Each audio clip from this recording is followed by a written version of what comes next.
In today's video, I'm going to teach you how to block a contact in Go High Level. Whether you're dealing with persistent sales calls or need to ensure that specific contacts don't disturb your workflow, this tutorial will guide you through each step so you can manage your communications with ease. Let's get started.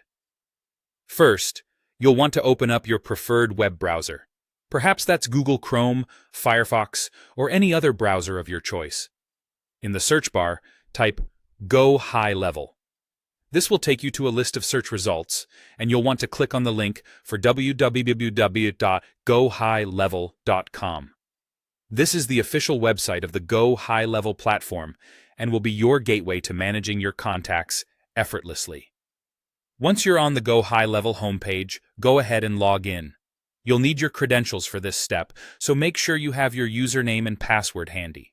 After logging in, you'll be directed to your dashboard, which is essentially your control center for all things related to customer relationship management on this platform.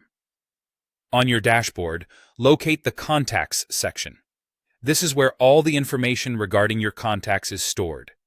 Clicking here will allow you to access your list of contacts, helping you identify the one you wish to block. Once you're in the Contacts section, look for the specific contact you want to manage. Select this contact to reveal more options available to you.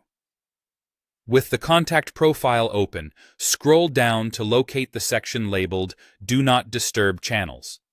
This feature allows you to customize which communications you'd like to block. You have a variety of options here. Depending on your needs, you can choose to block emails, text messages, calls, and voicemails.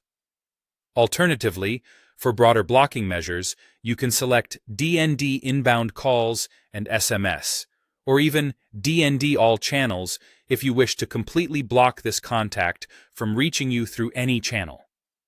Take your time to consider which of these options best suits your needs. And there you have it. By following these simple steps, you've successfully managed your communication preferences within the Go High Level platform. Remember, you can revisit these settings at any time should you wish to alter or update them.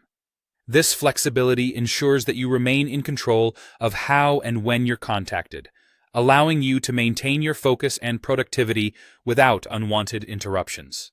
Thank you for watching today's tutorial on how to block contacts in Go High Level.